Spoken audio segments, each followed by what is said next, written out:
अस्सलाम वालेकुम दोस्तों, मैं और सरदार औरंगजेब साहब पिंडी स्टेडियम में मौजूद हैं। पाकिस्तान ने जिम्बाब्वे जैसी तगड़ी टीम को 5 विकेटों से पहले T20 मैच में शिकस्त दे दी है।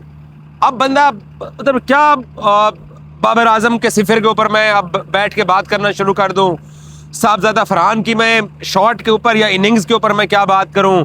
कप्तान आगा अपने ऊपर और प्रेशर क्रिएट करते जा रहे हैं और बोझ तले दबते जा रहे हैं। उस्मान खान ने आज थोड़ा अपना प्रेशर रिलीज किया, फखर को 5वें नंबर पे भेजा गया, हालांकि वो 4 पे आने चाहिए थे। जहां पर आगा आउट हुए वहां फखर होते तो शायद आगा एक्सपोज भी ना होते।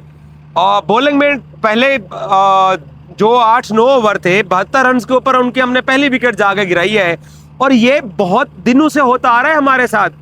वनडे मैचेस साउथ अफ्रीका वाले उठा लो, वनडे मैचेस श्रीलंका वाले उठा लो, हम पहले 10 ओवर्स के अंदर कम से कम अगली टीम का पहला विकेट नहीं गिरा पा रहे हैं। ये हमारा पिछले 1-1.5 महीने से ये वतीरा है।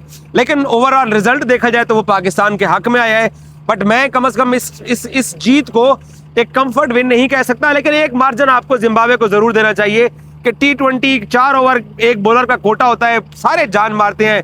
बैटिंग में 20-30 रन की इनिंग्स बड़ी इंपैक्टफुल होती है। जैसे आज उस्मान की इनिंग्स जो है ना वो इंपैक्टफुल रही, उन्होंने 1 विकेट रोक के रखा और फखर ने जो है ना वो कुल्हाड़ियां चलाई और पाकिस्तान जीत गए। सरदार औरंगजेब साहब मेरे साथ मौजूद है। मैं पाकिस्तान के रिजल्ट के ऊपर नहीं जाना चाहता हूँ। बाबर आजम को मैंने आज पब्लिक ओपिनियन भी लिया है लोगों से। वो जिम्बाब्वे के खिलाफ स्कोर करता तब भी ट्रोल होना था, उसने नहीं किया तब भी ट्रोल हो रहा है। क्या है ये? देखें, दुरुस्त कहा आपने कि बाबर आजम को रन तो करने चाहिए थे। देखिए, ट्रोलिंग की बात तो ठीक है, लेकिन रन करके अगर आप ट्रोल होते हो जिसको पाकिस्तान का फायदा हो, पाकिस्तान से जिससे जीते, तो मेरे ख्याल में कोई बुरी बात नहीं है। बाबर आजम हो गए, सलमान अली आगा हो गए, ये 2 टॉप ऑर्डर के बैटर हैं। और फिर मुझे नहीं पता कि फखर जमान को इतने नीचे क्यों लेके आए। देखिए, फखर के साथ एक ज्यादती होती है। जैसे हम बात करते थे कि मोहम्मद हारिस जो है वो टॉप ऑर्डर के बैटर हैं, उन्हें नीचे जाके खिलाते हैं तो वो इसलिए परफॉर्म नहीं कर सके।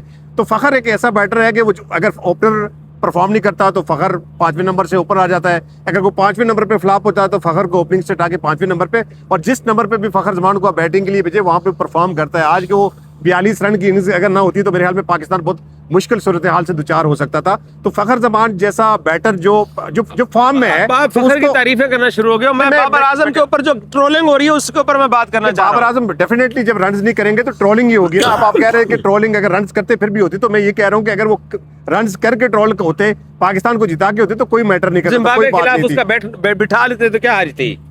आप कर सकते थे ट्राई। लेकिन देखिए, आप बाबर आजम को 1 साल के बाद आप लेके आए हैं ना, तो 1-2 इनिंग्स उनकी अच्छी आई हैं, तो उनको फॉर्म में आने के लिए आप ऐसा तो नहीं कर सकते कि आप उनको ड्रॉप करते। उनको कॉन्फिडेंस में लाने के लिए आगे बहुत बड़े मैचेस आ रहे हैं, आगे वर्ल्ड कप आ रहा है, तो मेरे ख्याल में बाबर का ड्रॉप तो नहीं बनता था। लेकिन जिम्बाब्वे के खिलाफ स्कोर ना करके अब उसके दिमाग में ये बात तो होगी कि मैं जिम्बाब्वे के खिलाफ भी 0 पे आउट हुआ। देखिए, जो बाबर जितना बड़ा प्लेयर है, मुझे नहीं लगता कि किसी एक सिफर से या किसी के ट्रोल होने से उसके ऊपर को प्रेशर पड़ सकता है। हाँ, वो रन्स नहीं कर रहे थे, अब वो फ्लो में है, अब वो रन्स कर रहे हैं, वो फॉर्म में है। अगर आज रन्स नहीं किए तो मेरे ख्याल में अगले मैच में वो रन्स कर लेंगे। तो बाबर एक ऐसा प्लेयर है, मुझे नहीं लगता कि इस ट्रोलिंग से या इस सिफर से बाबर के इनिंग्स या बाबर के कैरियर पे कोई फर्क पड़ने वाला है। बाबर आजम एक बड़ा बैटर है, आगा दुरुस्त ट्रोल हो रहे हैं। ठीक है, आगा सलमान अली आगा एक तो रन्स नहीं कर रहे हैं, और दूसरा ये है कि मुझे ये समझ नहीं है कि वो फखर जमान से ऊपर क्यों आ गए। आप अपने 4थे नंबर पे 5वें नंबर पे शिफ्ट कर सकते थे, जिस तरह की आपकी गेम है। और फखर जमान एक इनफॉर्म बैटर है, आप उसको ऊपर भेजते। अब सलमान अली आए वहां पे, अगर यहाँ पे पाकिस्तान मैच आ जाता तो सारी जो मैच की जिम्मेदारी थी मेरे ख्याल में वो सलमान अली आगा पे जाती है और उन पे और ज्यादा प्रेशर होता। एक साइंस ये तो नहीं है जो हम इफ्तिखार चाचा का कैरेक्टर पावर हिटर वाला देखते थे, फखर को अब हमने नीचे पावर हिटर बना दिया है। मैं सॉरी सुन नहीं सका। एक फैक्ट ये तो नहीं हो सकता फखर को 5वें नंबर पे भेजने का, जो एक चाचा इफ्तिखार का एक जमाने हमारे पास रोल था या हसन नवाज का था, पावर हिटर वाला, और नीचे पावर हिटर की जरूरत होती है। जहां पर कुल्हाड़े चलाने होते हैं वो चला लेता है। अगर पाकिस्तान का थिंक टैंक ये सोच रहा है तो ये बहुत बड़ी मिस्टेक करने जा रहा है पाकिस्तान, क्योंकि फखर जमान टॉप ऑर्डर में परफॉर्म करता हुआ आ रहा है। एक ऐसा प्लेयर जो इन फॉर्म है, जो टॉप ऑर्डर में परफॉर्म करके आपको मैचेस जिता रहा है। नए बॉल और पुराने बॉल से खेलना जमीन आसमान का फर्क होता है। ऐसे नहीं है कि फखर जमान अगर नए बॉल से बड़ी हिटें लगाता है तो वो नंबर 7-8 पे आपके आकर उस तरह का जिस तरह का आप मुझे बता रहे हैं कि इफ्तिखार हिटें लगाते थे, ये ऐसा नहीं हो सकता। मेरे ख्याल में इस पोजीशन के लिए नवाज, फहीम अशरफ और उस्मान खान बेहतर चॉइस है। और इस तरह अगर पाकिस्तान क्रिकेट बोर्ड या पाकिस्तान का थिंक टैंक सोचता है तो मेरे ख्याल में फखर जमान के साथ भी ज्यादती होगी और पाकिस्तान क्रिकेट टीम के साथ भी ज्यादती होगी। तो खुदारा अगर फखर जमान परफॉर्म कर रहा है तो जिन नंबर्स पे वो परफॉर्म कर रहा है उनको उसी नंबर पे रखे। ऐसा ना करे कि जो परफॉर्म कर रहा है उसको आप उस जगह पे खिलाएं जिस जगह पे लोगों से परफॉर्म नहीं हो रहा। भाईजान, साइम अयूब की नाकाम बैटिंग के बाद उसको आपने एशिया कप के आखिरी 3 मैचेस के अंदर साहबजादा के साथ ओपनर भेजा।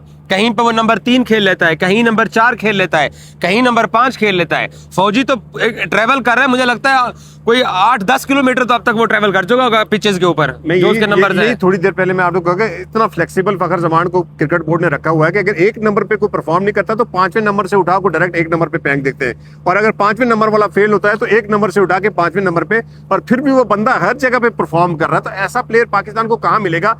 अगर इसी तरह फखर जमान को शफल करते रहे तो मेरे ख्याल में ना तो फखर जमान परफॉर्म कर पाएगा और ना पाकिस्तान की क्रिकेट टीम ट्रैक पे चढ़ जाएगी। लेकिन उम्र के साथ तजर्बा भी आता है भाईजान। आज वो जिस स्टेज के ऊपर खड़ा हुआ है फखर ने, आज भी तो हिटिंग कर दी है ना। देखिए वो तजर्बा तो है, लेकिन अब तजर्बा सबका हो गया ना। उस्मान खान अब नए प्लेयर नहीं रहे, आपके फहीम अशरफ अब नए प्लेयर नहीं रहे, आपके जो मोहम्मद नवाज है वो नए नहीं है, बाबर आजम नए नहीं है। इस टीम को अब यंग टीम नहीं कह सकते। इसमें अब जितने भी आपके यंगस्टर लाए थे आपने उनको बाहर बैठा दिया। तो ये सारे प्लेयर जो खेल रहे हैं ये एक्सपीरियंस वाले प्लेयर हैं, और T20 के अंदर 40-50 मैचेस का जो एक्सपीरियंस है ये बहुत बड़ा एक्सपीरियंस। आगे चलते हैं, आप चाहते हो कि आगा 5वें पे होता? डेफिनेटली आगा को 5वें पे आना चाहिए। देखिए मैच की सिचुएशन ऐसी बड़ी हुई थी ना कि वहां पे अगर आपकी विकेट गिरती तो आप पे प्रेशर बनता था, और आगा जिस वक्त आउट हुए थे उस वक्त ये लगता था कि पाकिस्तान शायद ये मैच हार जाएगा, लेकिन वहां पे जो पार्टनरशिप फखर जमान और उस्मान खान की लगी उससे पाकिस्तान को थोड़ा सा बूस्ट मिला और पाकिस्तान ये मैच जीता।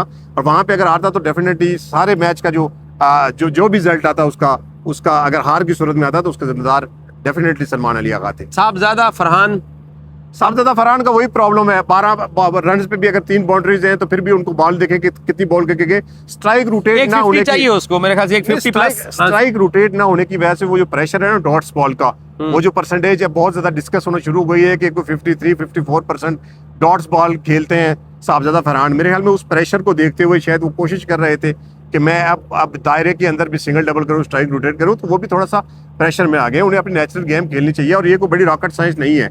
जब आपकी 2-3 बॉलें बैट पे आएंगी तो खुद बहुत आप स्ट्राइक रोटेट भी करेंगे। और बाबर आजम के आने से मेरे ख्याल में ये जो मसला ये हल होना चाहिए कि बाबर आजम स्ट्राइक जो है रोटेट वो बड़ा अच्छा करते हैं। पहले ये होता था कि बाबर आजम नहीं थे, जो नया आने वाला प्लेयर था वो स्टक हो जाता था, उसका प्रेशर भी ऑटोमेटिक जो है वो साहबजादा फरहान पे आता था। तो मेरे ख्याल में थोड़ा लंबा खेलेंगे बाबर आजम के साथ तो मुझे लगता है कि ये जो उनका मसला ये सेटल हो जाएगा। बहुत शुक्रिया सरदार औरंगजेब साहब। पाकिस्तान ने जिम्बाब्वे को पिंडी में पहला T20 मैच 5 विकेटों से शिकस्त दे दी, और पाकिस्तान की टीम में यकीनी तौर के ऊपर हमें ऐसा लगता है, हम ऐसा चाहते हैं कि हरीफ टीम को वो 100 पे आउट भी करें और टारगेट भी 12-13 रन ओवर के अंदर पूरा करें।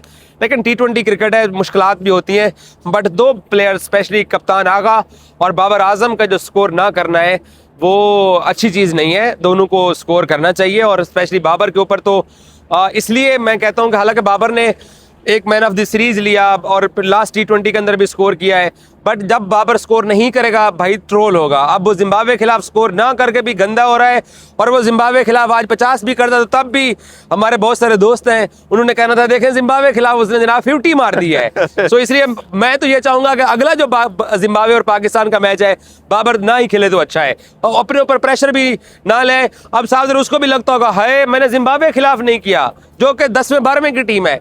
तो अब ऐसा नहीं है कि T20 क्रिकेट में सिकंदर रजा की टीम कोई ऐसी तो नहीं है, कोई मोहल्ले की टीम है, अच्छी टीम है। उन्होंने आज पाकिस्तान को तंग भी किया है, और पहले 8 ओवर में भजन उन्होंने 72 रन के ऊपर हमें पहला विकेट मुश्किल से जाके दिया है। सो आई विश के पाकिस्तानी टीम श्रीलंका के खिलाफ थोड़ा बेहतर अंदाज के अंदर, लेकिन प्लीज़ कप्तान जी आप तुसी स्कोर कर लो, ऐ ना होवे कि सारियां तोपां दा रुख तुहाडे वल मुड़ जाए। मुझे लग रहा है कि आहिस्ता आहिस्ता तोप यहाँ आगे बस इधर तक आने वाली है, क्योंकि कप्तान स्कोर करेगा तो टीम के लिए और आसानी हो जाएगी मैच इसको फिनिश करना। Thank you so much.